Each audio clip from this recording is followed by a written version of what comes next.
Welcome to the Sports and Songs episode, Season 2, episode number 30. Your host, Ann and Andy, on the first ever all-deck episode. How are you doing, Andy? All decks, all hands on deck. Yes, we're good. We're going to try out, see how this goes here. Hopefully the audio, microphones, and speakers and internet bandwidth sound just okay here. So, Andy, you've got a bunch of sports.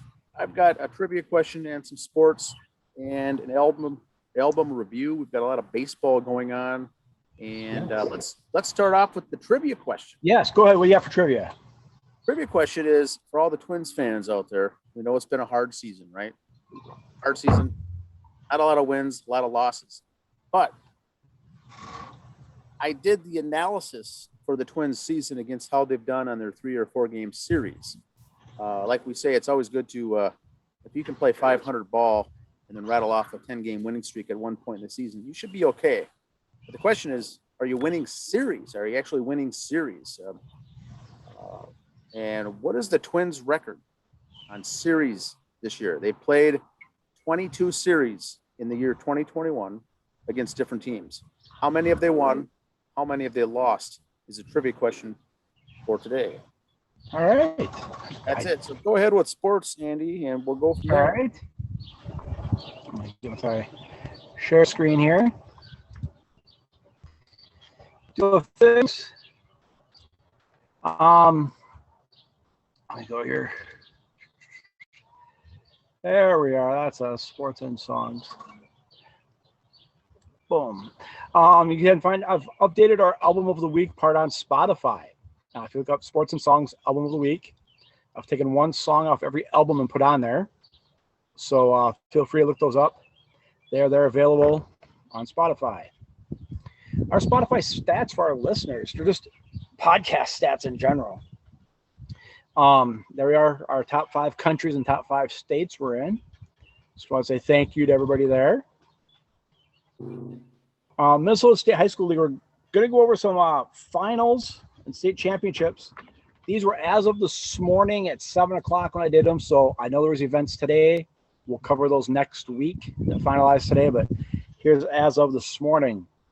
Like I said, we'll have boys lacrosse and clay target next week, along with boys and girls track and field are ending up. Excuse me, we'll cover those next week. First of all, Class A champions in girls lacrosse goes to Prior Lake. They were the number 1 seed. They went through with 1 loss, beat Lakeville South. So congratulations to Prior Lake. Class A baseball yesterday, all at Target Field. Hayfield beats New York Mills. Hayfield goes undefeated all year. Beats New York Mills, who was the preseason number 1. So that was a very good game there, 7-4. And Springfield takes the 3rd place game over Randolph. Class 2A, Glencoe Silver Lake over Belle Plaine. Belle Plaine, the little engine that could through the whole tournament there, came up, made it to the championship game, and fell short 10-0, but hey, at least they were there. Aiken takes the 3rd place game, another unranked team against the number 5 seed. So good ball there in AA all the way around. 3A, Minneota beats Grand Rapids, the 3 seed over the 5. And St. Thomas Academy over Sartell in the 3rd place game. Seems like every boys sport we do is St. Thomas Academy for something. Football, basketball, baseball, they're all over the place. Hockey. Class 4A, Farmington last night. 12-10 over Park in a really good game. And Andover over Minnetonka in the third place game. Minnetonka upset number 1 Annandale in the first round there. But kind of lost the next 2 afterwards. But hey, at least they were there. Let's go to girls softball Class A.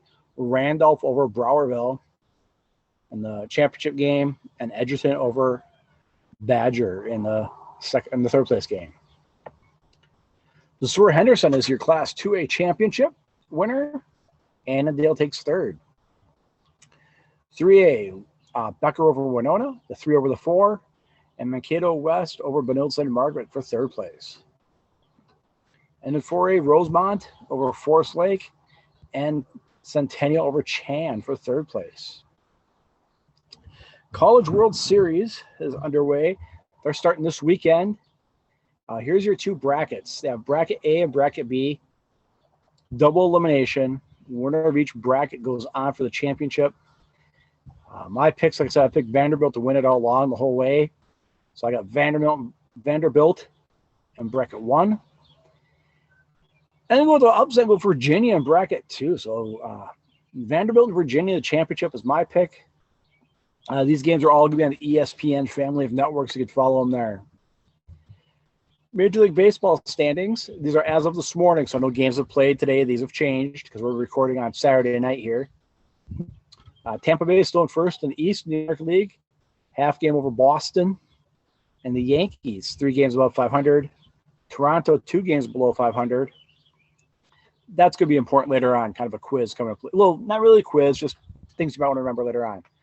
But so that division is still pretty tight. The Yankees are the Yankees, so you never really count them out. And Toronto's been playing really good lately. Central, you got the Chi Sox in first, 3.5 over the Cleveland. Kansas City, 11 out, and there's the Twins taking up last. In the East, the A's. And Houston's been playing good lately, too. They are only 2 out. Seattle's been really hot lately. They're back up to 500 along with the Angels. 2 teams right there really kind of making a late run at it. Seattle's been really hot. I don't think they're going to make a playoff run, but they can make things exciting for everybody there. Nationally, the Mets, 4.5 up. Biggest lead of anybody right now. We'll get into the Mets schedule coming up here later on. 4.5 over Philly, 5.5 over the A Braves. The Cubs do have a 1-game lead over Milwaukee now. They were tied for a while there. They kept one team won that night, the other team won. If they lost, they lost. They were kind of neck and neck, but the Cubs opened up that big 1-game lead. And there's Cincinnati 2 games ahead.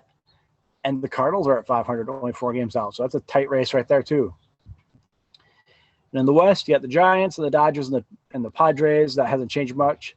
Just the Padres have been dropping lately. So hopefully this is a little bump in the road. They can still make things exciting.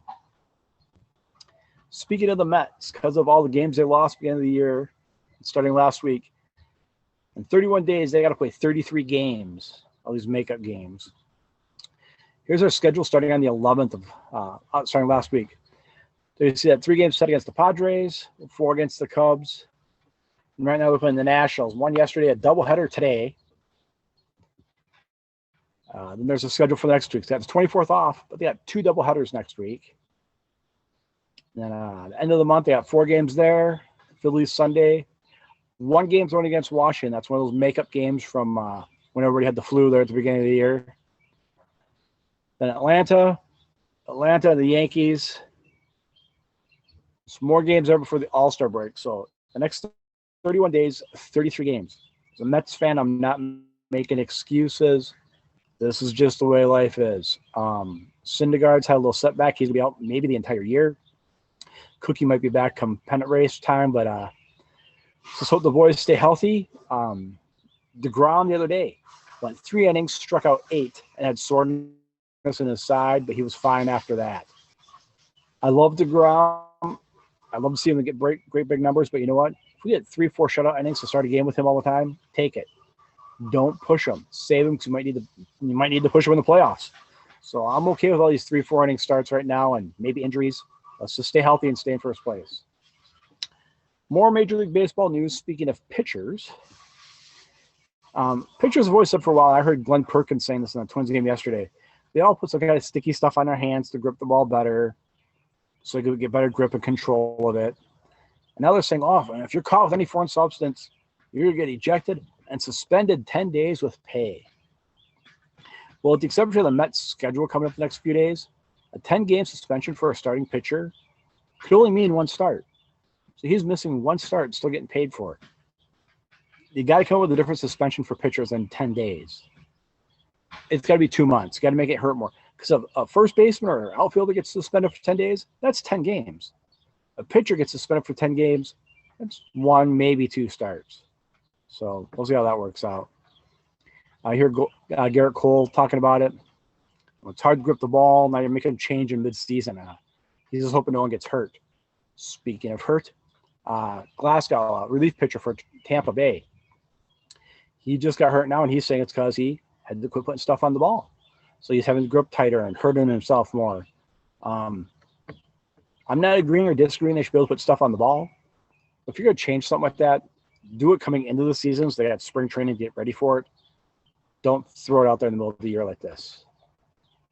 In other baseball news, the best news I've seen all week in baseball, down in the Dominican League, Bartolo Colon, 48 years old, threw a complete game, struck out 7, and gave up 2 runs.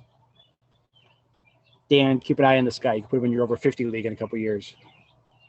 Get big, sexy up here pitching for you. The All-Star Game. I know you all got your schedules at the beginning of the year. They also had All-Star Game in Atlanta. They all got moved to Colorado this year. And they're doing the All-Star voting in 2 different rounds again, and they're really kind of messing with it, and I don't like it, but it is what it is. And that leads me to my soapbox.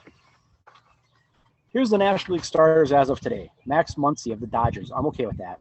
Ozzie Alves of the Atlanta. Good with that. Chris Bryant, third base for the Cubs. Even though he plays halftime in the outfield, okay, whatever. Tatis Jr. for San Diego at shortstop. Francisco Lindor is not even in the top 5. Highest paid guy in baseball. Outfield, Acuna Jr., Nick Kalios of the Reds, and Jesse Winkler of the Reds, and Buster Posey, San Francisco at catcher.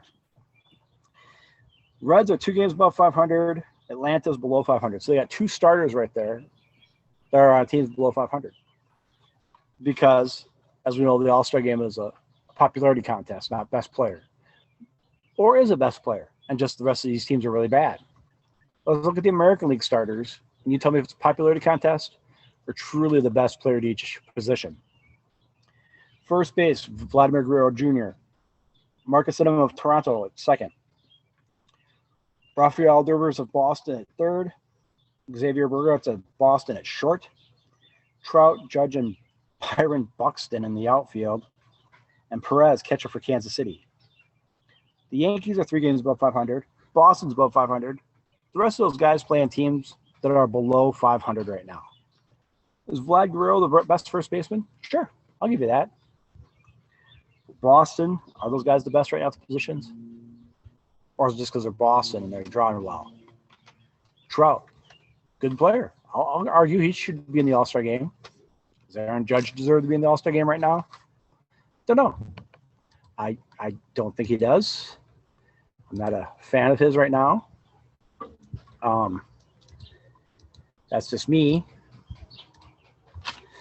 But I think with that said, it is a popularity contest for the All-Star Game. I don't like the fans having – I think if the fans should vote, they vote. Period. Vote them in. But then you got to have a lot – and the coaches always have to say for the bench players. Okay. I don't like the fact of 1 player from every team. That kind of dilutes it a little too. So you got the fans voting for their favorite guy who they like. Oh, let's put Buxton in the outfield, who hasn't played in the last 5 weeks. It's kind of take away from guys who've been playing and earned that spot. Vlad Guerrero Jr., yeah, he deserves to be at first. Not a problem with that. Some of the other guys, they deserve their spots where they're at. Who knows? What's his name? The guy for the Angels, the pitcher and the outfielder. He's leading in for DH right now. Okay, say he makes it.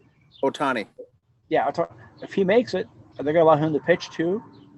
But now he's just taking up 2 spots, a pitcher and a fielder. If he makes it, he makes it as one or the other. I don't think the DH should be a position, it just be the next best voted position. Again, I'm a DH guy, but if you're going to have the DH, great. But if you're going to vote for DH in the American League, you can't vote for DH in the National League. They don't have one. You can't make up a guy and make him be your DH for the All-Star ballot. So you're kind of getting an extra guy in on the American League side for votes. Nelson Cruz is one of the best DHs there is. He's 8th right now.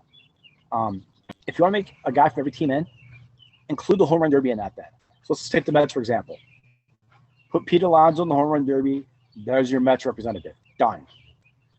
I think you can see a lot this year as pitchers, kind of like you do in the NFL with the Pro Bowl. DeGrom will be announced for the All-Star game. He won't play. He's been getting pulled after 3 innings lately because of tightness and this and that. I almost guarantee he won't play. If he does, they're going to say he pitches 1 inning, that's it. It's a bullpen session, workout day thing. All-Star Game is a 4-day break this year, not 3 like usual. So that's why you might see that. But I got it to DeGrom. I could see the Mets saying no. He'll go, give a tip of the cap and be announced, and he's heading back home. But have more skills competition stuff. Have a bunting contest. Have a throwing the ball from the outfield contest to get players involved. So therefore, that's how you got a guy from each team in. I don't like that part of guy from each team.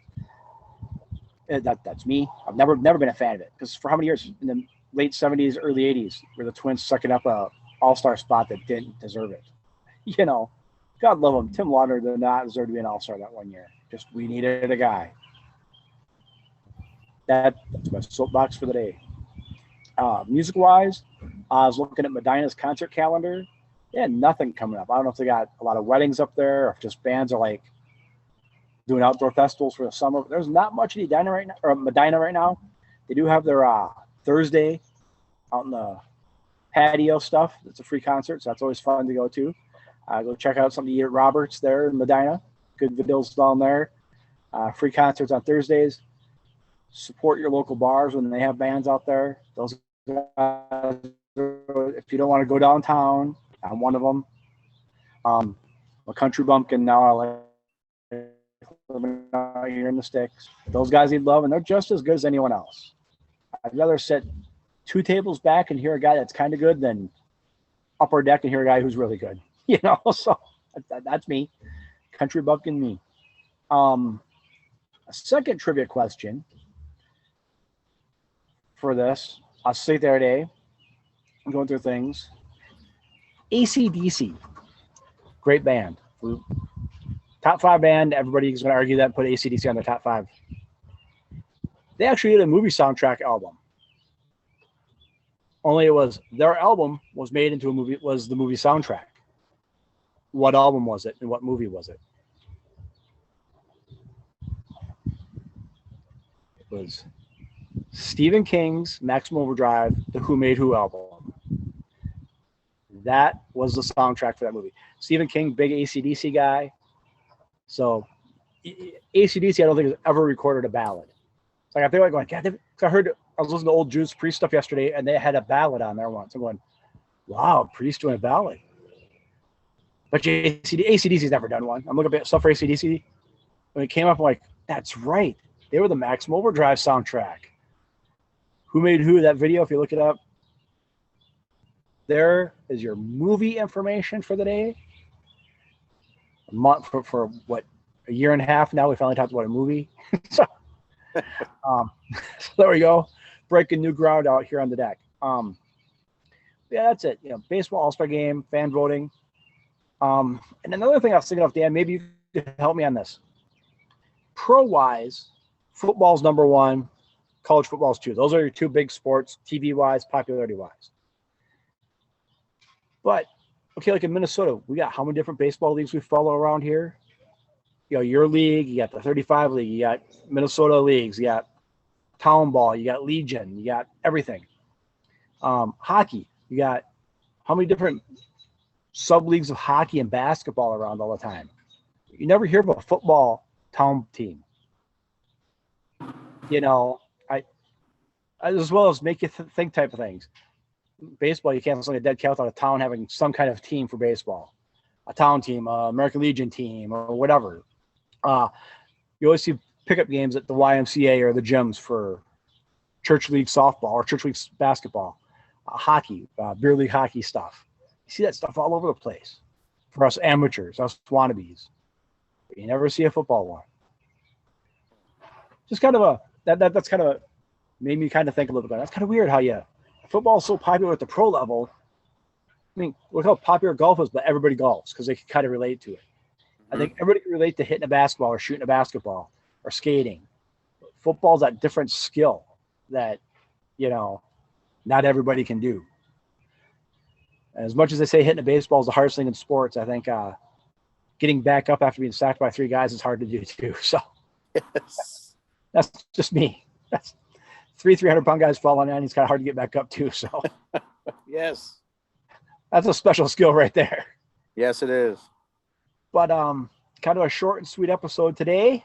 That's what I got, Dan. what do you got for a trivia answer before we get to the album of the week and your other sports The points? trivia answer, the question is, baseball, it always runs on a standings basis, win-loss percentage, how many wins, how many losses, and that's the focus, that's the metric, that's the way it always has been. I'm a fan. I'd like to see the stats on a series basis, how each team does in their 3 or 4 game series on the road, at home. What's their record in a series? They don't really push that too often. The Twins, of course, are having a bad year this year. I asked earlier on the trivia question, what's the Twins' win-loss record series-wise? How many series of the 22 series they played this year? The answer is the Twins have only won 5 series all year. They've lost 15 and tied 2. You're not going to go very far if you're winning only 5 series all season long. And that reflects because they are the 5th worst team in baseball. Now they only have 5, they're on a pretty good cadence of winning 1 game in a 3 game series, losing 2, winning 1. That's just what they've been just doing the last month. It seems like they're winning 1 game in a 3 game series all the time. That's not going to cut it. And the teams that are good are winning those series all the time. You don't even have to.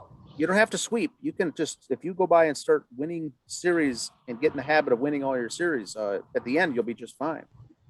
You win 4 out of 7 games, you're World Series champions. Yes. And so the reason I bring it up this week is the Twins are the 5th worst team in baseball. The 4th worst team in baseball is the Texas Rangers. So the Twins are playing them this weekend. The Twins are playing the Texas Rangers this weekend. It's a chance for the Twins and Twins fans to get our possible 6th series win this weekend. Father's Day weekend. And going back to what I was saying earlier about the All-Star game, imagine if Pujols was still at the Angels. If they'd have Ohtani listed as an outfielder and Pujols would be leading as DH. That'd be 3 players on a below 500 team making the All-Star game. Yeah. Again, just because you're an All-Star doesn't mean your team's going to be a winning team. I think that's what I'm trying to make. It takes more than having a 1 All-Star to be a winner. Mets are in first place, not 1 guy listed. I've heard one guy on the All-Star ballot. The argument could also be made for the All-Stars team is to have the best defensive players at each position in that All-Star game, and using stats of putouts, assists, and fielding percentage, and throw away the average home runs and RBIs offensively, but make it a defensive game, best at their position. Truly the best, because you can record that as a stat, just like you can offensive. But because it's been a All-Star fan favorite popularity contest, that's hard to gauge. Yep. That's what I'm saying. If they had a skills competition thing to it, that way you can cover a player from every team. I've seen it before, like where the catcher's got to throw it through a tire at second base or something like that, or outfielder has to throw it into a tire outfield, bunting, stuff like that. That would be interesting. That would draw more fans on a televised show, hour program or something basic like that. Yeah, so making the home run derby a 4-hour program. I'll watch guys throw a ball through a tire all night long. That's kind of fun too. Yes. So I've got 2 things for sports. Yes. Baseball related, and both are Minnesota baseball related, of course. So we've got this weekend the Miller Lite Invitational Baseball Tournament hosted by Green Isle and Hamburg this week. And so this weekend they bring in 16 teams, all Class C, I believe, double elimination tournament. They start at Thursday and Friday, continue on through today. I'll be posting updates tomorrow. They wrap it up.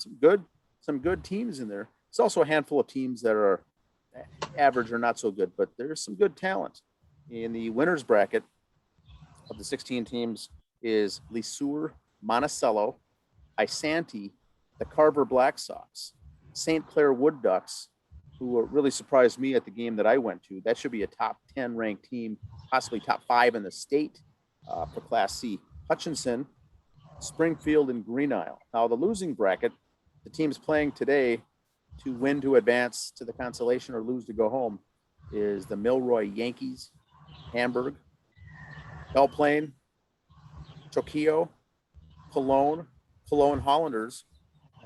Pretty good team. They got beat 10-0 in the first round. So they're playing for their lives today. And then they got Osceola, Red Wing Aces, and the Dawson Drakes. So we got some good baseball there. It's $5 to get in. Great location for both of those. Hamburg, if you go, get a little preview of the state tournament. That's one of the sites for the state tournament this August. We went on Tuesday and saw Delano and Loretto play. They say that's the number one best field in the state of Minnesota right now. Best park. Delano, yep. So I've got two more things for amateur senior men's baseball. Senior over 35 men's in we're about 6 weeks into the season. Into the 6 weeks into the season for the over 35 men's baseball. Here's the top 4 teams, win-loss record. Minoka, the Minoka team, East Metro, Lakeville, last year's winner is 8-1. Elko, 6-1. East Metro, 8-1, and Minoka, I mentioned before, is 7-0. So those are the top 4 teams. A lot of teams in the state, over 50 teams in the state of Minnesota for over 35. And the over 50 league started. The teams that haven't played yet all got running off today. Today and tomorrow we'll have every team started their first week. Some teams have played a bunch of games already, but for instance, for us, we just played today, so we got one game under our belt down there in St. Patrick with a win, a 4-3 win today over Webster. So we're off and running on that season. That's a later season. It starts in June, goes through September. That's all I've got for sports today. And in that Sony Discman of yours this week, what have you been listening to? Here's the Sony Walkman. Or Walkman. It is, I'm going to share my screen. The album that I've got is Degradation Trip, the second solo album by Alice in Chains guitarist Jerry Cantrell. Jerry Cantrell. This was released June 18th, 2002. Yesterday was the 19-year anniversary of this album. 19 years ago it was released yesterday. This marks the difficult transition from Columbia Records to Roadrunner. This album was dedicated to Alice in Chains lead singer Lane Staley, who died 2 months before the release of this album.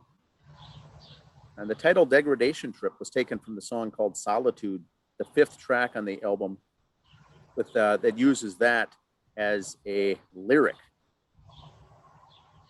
Degradation Trip featured 2 singles and was well received by critics, faring much better than Cantrell's solo album and bearing stronger resemblance to his work with Alice in Chains. The 2 songs were Anger Rising and Angel Eyes. The album went gold, 100,000 copies sold, and is listed right now as number 21 on Rolling Stone's 50 greatest grunge albums of all time. The album was a result of an intense writing process that resulted in Cantrell writing and coming up with lyrics and music composition for 25 songs all by himself while in solitude. He had both the group Alice in Chains that kind of slowed down. They were in the process of kind of breaking up. Things were not headed too well there, so he used this time to do a couple solo albums. The majority, the songs in this album were written while in seclusion in a house in the Cascade Mountains. He was in a self-imposed isolation. Cantrell recorded demos using a 4-track recorder, and what he brought with him was a Gibson Les Paul guitar. He said, here's what happened. In 1998, I locked myself in my house and went out of my mind and wrote 25 songs. I rarely bathed during that period of writing. I sent out for food. I really didn't venture out of my house in 3 or 4 months. It was a hell of an experience. The album is an overview of birth to now. He basically compiled his life album. Typically, I'll call it a therapeutic album of things that he struggled with over his years and wrote them all down. He said he got into a writing session which lasted 3 or 4 months where I just continued to spew and pour all this shit out of the depths of myself from every level and aspect of my life. I dealt with a lot of issues that aren't easy for me to verbally get across, he said, but I think it's easier for me to go and do it in a musical venue. It's the hardest thing I've ever done in my life. I'm glad I did it. I'm glad I went through the experience, but it's certainly something I don't ever want to go through again. Sacrifices they make. He locked himself in isolation and wrote it all out. He said, quote, "I was just really effed up back then, to be honest with you." You can totally hear it on that record. It was right before he got sober. So he gets sober after doing this album. And everything's fine now, but boy, this is a troubling time back in his life. He also said it was done right, dealing with the death of the band and the unhappy coincidence of Lane Staley's passing right after I released the record. So it's not a good time in my life, and it totally comes off in the record. It does strike a chord with a lot of people. It's a record I don't listen to a lot anymore because of all those things I mentioned. I sobered up a year after Lane passed away, but it's a record that's important to me, and it's important that he did it. So then he got the songs written, the lyrics and the music, didn't have a band. Now, at this point in his life, he wanted to disassociate himself with the Alice in Chains band. So he picked a bassist, Robert Trujillo from Ozzy Osbourne and later Metallica. And then he also picked, that was his bassist, and he picked up Mike Borden, the drummer.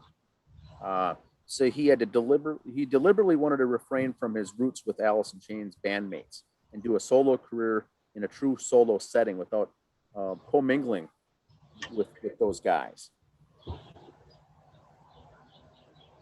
Now, he gets those guys, gets the music, gets them in the studio to record all 25 songs. Before they went on tour, they had to work out the schedule because the bassist and the drummer that he just picked up were currently with their normal bands, so they had to wait till those concerts and things were done with those tours. So he found himself, this was all dragging out. Cantrell found himself losing Columbia Records approval for this project, for this 25-song project. Columbia Records says, you know what? I don't think we're going to... there have been less and less interest in doing something like this. As soon as the recording began, his contract with Sony, parent to Columbia Records, had ended, leaving him with staggering studio bill invoices. The bills from the studio time was all sitting now in his name. So he continued to finance it on his own, even mortgaged his house to do so. He ended up developing the album to its completion without any label interference, was the good thing. He didn't have to wait on anybody. He said, you know what, I'm going to do this project by myself at my own cost. He said it was very strange for me, quote, because his experience in the music business had been with one band and one label. The last couple of years, he said, I was not on my own label and recording it that he committed himself to, but it was like almost like being a brand new artist. He had to go around to all these various different labels now and pitch it to try to get someone to sell and distribute this album. He had to go and sign up for meetings and go through and meet with these record labels. And he kept hearing the same thing over and over. Yeah, we love it. Yeah, we love you. And then he said, all of a sudden, nothing would happen. It's a little disheartening after a while. Finally, he was picked up by Roadrunner, who insisted that Cantrell narrow his solo work down to 14 songs. So remember, he's got 25 songs recorded, basically in the can, ready to go. Roadrunner says they'll release it, but the most they can do is 14 songs. Anything more than that, people don't tend to buy double albums and things to that effect. They said, don't worry, you can later release the additional tracks down the road, and he did that. So the music lyrics. The lyrics are aggressive, metallic approach with dark tones. Degradation Trip easily compares to Cantrell's previous work in Alice in Chains. It's also a hallmark of Cantrell's style that has many unorthodox rhythms and time signatures. Very different. It's a grunge kind of an album, but it's very much similar, I guess, to the Alice in Chains. The lyrics are often haunting and confessional, and they range from cynical sarcasm to explicitly morbid portrayals. Cantrell vents on his lyrics on the demise of the band and other personal issues with depictions of drug abuse, troubled relationships, and the rocky hedonistic lifestyle of a musician. The album's title refers to Cantrell's self-imposed isolation and appears on the song Solitude. The lyrical impact of songs such as Psychotic Break also describes Cantrell's seclusion and reflects on this deceased family and friends, and was only prophetically magnified upon sudden death of Alice in Chains lead singer Lane Staley that came out. Very, very interesting. Now, the album cover was unveiled in April 2002. The artwork was designed by Pascal Brun, and the photographs were shot by Comenius Roethlisberger, and both these guys are on a media team called Team Switzerland that did the artwork. And this very strange green color album with an arm, Cantrell's arm, with the threads there, looks like a hand playing a guitar on the neck, on the fretboard. All right. Lastly, the song "She Was My Girl" appeared on the soundtrack for the film Spider-Man that came out in 2002. I didn't know that before either. So here's the track listing. First song is Psychotic Break. Second song is Bargain Basement, Howard Hughes. Third one is the song they released called Anger Rising. Song 4 is Angel Eyes. Song 5, Solitude. Song 6, Mother Spinning in Her Grave. Song 7 is Hellbound. 8, Give It a Name. Song 9 is Castaway. Song 10 was She Was My Girl. And then song 11 is Chemical Tribe. Basically talks about that whole generation. It was on a tribe, all these people with drug and alcohol use. 12th song is Spider Bites. And the last two songs are Locked On and Gone. Once again, Robert Trujillo, bass guitarist. He was with Black Label Society, Ozzy Osbourne, and later Metallica. And the drums by Mike Borden. He was with Faith No More, drummer for Faith No More. The album length is 72 minutes and 30 seconds. And I'll repeat that, 72 minutes and 30 seconds. And these are the 14 songs that they release. Remember, Cantrell was trying to release all 25. Now, some of the reviews is that it has very bleak lyrical themes. It's a poetic trip.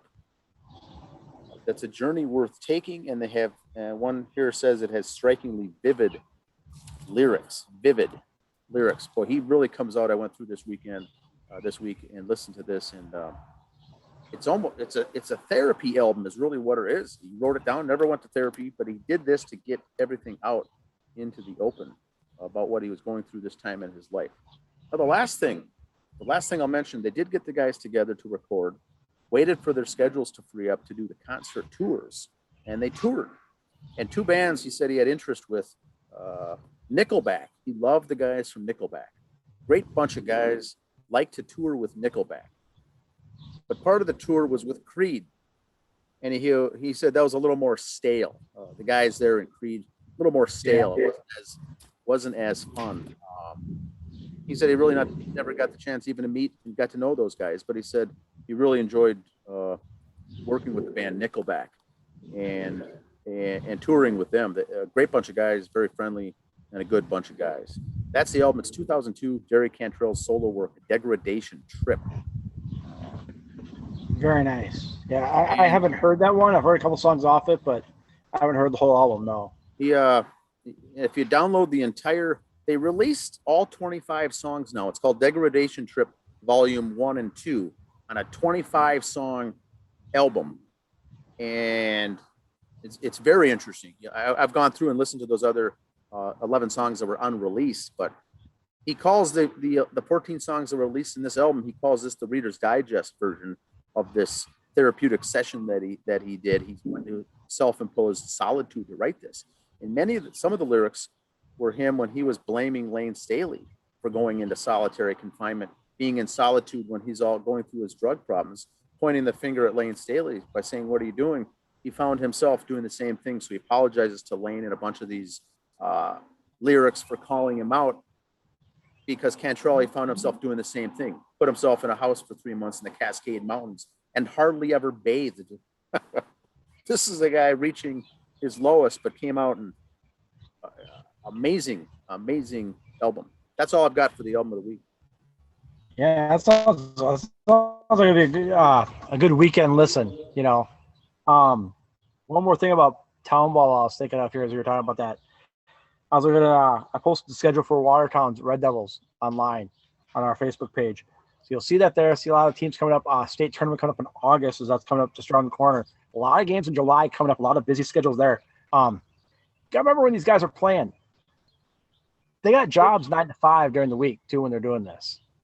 And they're playing like 6 out of 8 days, 4 out of 7 days, plus a regular life, plus taking their kids to practice for their things and everything else. So hats off to those guys that are doing it, man. This is not just they're taking this seriously. It's not just something to do like it's not just a bowling league on Tuesday nights for them. Okay, this is their thing. So this serious give them stuff, a lot of man. respect and love when you're yeah. A lot Not of that teams, the guys on Tuesday night bowling don't take it seriously, but that's one night a week. These guys are out there 4 or 5 nights a week. yeah, a lot of these teams have 15 games under their belt at this point, and they'll have when it's all said and done, around 30 when the playoffs and everything begins. I know when we were at the Delano game on Tuesday against Loretto, that they saluted the high school baseball team that was there. 3 of them playing the Delano team, 1 plays on the Loretto team. They haven't come out.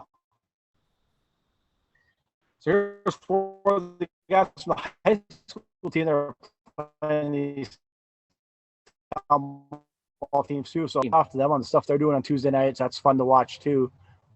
You hear about the towns more or less these team stories too. If you go back and watch some you missed cool story. And then this week, Foxtown Town Ball Tour goes to St. Patrick. So we'll get to see that field. That's another has a long standing history with that field there and the ballpark. No lights. All the games are day games, weekend games. So old school. But that's all I've got for this week. Remember to leave your comments And you watch and suggestions below on these episodes. Also requests we're looking for. That's all. Yep, I've got. like I said, I've got our links up there for our Facebook pages, Instagram, Twitter. That'd be good. All right, see you, everyone. Have a good week. See you out. Bye.